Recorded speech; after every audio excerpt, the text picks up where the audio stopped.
So it's super common to really put ourselves in the other person's perspective during sex and to criticize ourselves. Self-criticism is totally unsexy and uncomfortable. So, what do? We need to face those inner criticisms first and foremost. So, this is a good journaling practice. Write it down. What are the things you think someone would criticize you for, that someone would think you're unlovable for, unsexy, whatever it is? Parts of your body, parts of your person, whatever you think it is, write them down. And then you're going to make a response to them. So you're going to write down a response to each thing. And you can imagine, like, what would I tell one of my best friends who came to me and was like, I just feel really insecure. I feel like someone will reject me for this. I feel like just makes me totally unlovable. What would you tell them? What would you tell them? And that's your response. Write it all down. Get it down on paper. And then, you have those responses ready. So when those voices come up, you know exactly what to say to them every time. You shut it down. Shut it down. It's like we don't need to spend a bunch of time and energy on these things that simply aren't true. And we're ready for them. We know what our insecurities are, and we have the response. We're ready to respond. We're ready to respond. So that's the first exercise. Face those inner criticisms.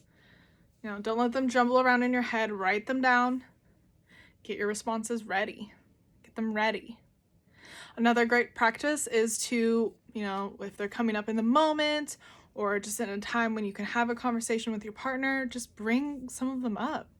Like, hey, I feel really uncomfortable about my back knee, I feel like my breath smells. Do you think it smells? Like, am I being crazy? And be ready to hear an honest answer. And then you can make a solution. Like, oh yeah, sometimes your breath kind of smells, whatever. And it's like, okay, well, maybe I'll just make sure that I brush my teeth and use mouthwash before we have sex, just so I feel more comfortable. It's like, okay, cool. Or it's like, I'm really my back knee, I'm really uncomfortable about it. One, I hope you're with a partner that can handle human things like acne and bad breath, right? But, a lot of times we'll attract someone that is judgmental of those things if we are self-judgmental of those things, right? So the work starts here. And so your partner will either shift with it, or you might shift out of that partnership to someone that's more accepting of humanness. But you're starting that path of acceptance by just, and let's say you don't have a partner, talk to a friend about it. Get yourself vulnerable. Be fucking vulnerable. Challenge yourself here and there to be more vulnerable. Be like, I have this insecurity, can I talk to you about it? I just feel totally, and hear a friend's perspective. Get another human's perspective.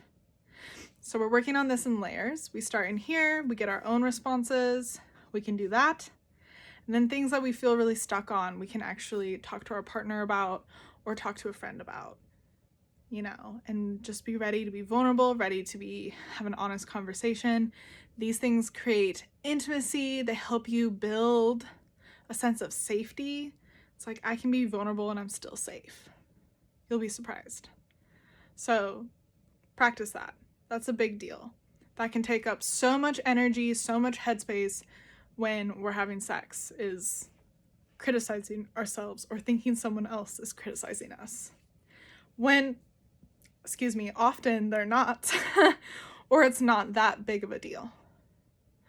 And, eventually, this is another vow thing, another self-commitment, is making that vow to ourselves that we're not going to be with someone that, doesn't accept the body and accept smelliness and accept acne and flaws or whatever. Just human things, it's really armpit hair. No, it's that's just not a thing for me anymore. So for me, I quickly outgrew those things And even if my partner's like, I don't love your armpit hair, but whatever, you know, it's like, okay, I don't care. Like, you'll get over it. Like, it's not a big deal. So you learn to just radically accept yourself so much. You know, you learn to like face those inner critical voices.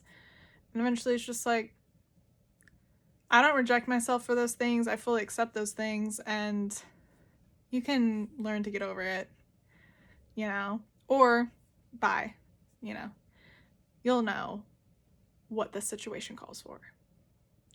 But advocate for your body. There's no reason. You don't have to be perfect in order to experience pleasure. No. No, no, no. No. No. You don't have to be perfect in order to be loved. You don't have to look a certain way or act a certain way or smell a certain way in order to be loved and in order to experience pleasure. Period. Remember that. The next thing is, especially if you find yourself like, you know, headspace, not here, not on this planet, following everything I've talked about so far, another really helpful tool is to use mantras or affirmations, which keeps your head like where you're at, keeps you focused. So a great one is, I have easy access to my orgasm. This feels really good. I love how this feels. I feel so good. I deserve to feel good. I deserve to feel good. I get this. I get to have this. I fucking deserve this. That's a good one. I trust my partner. I trust him so much. I trust her so much.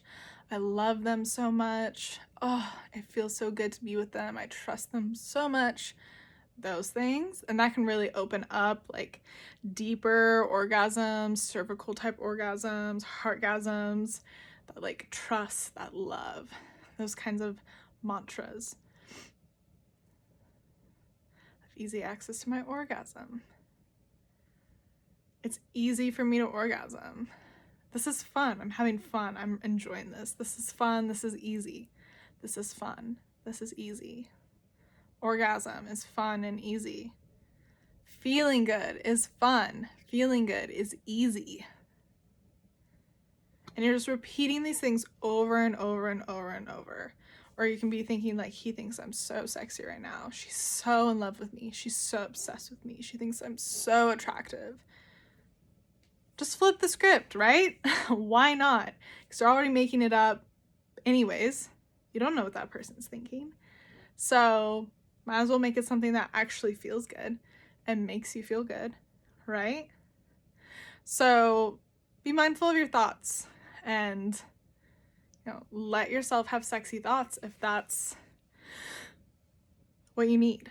I know this tool helps me a lot of the time, and especially did as I was transitioning to being more in my body and centering my pleasure. Those mantras make a big, big difference. So enjoy these tools. Use them.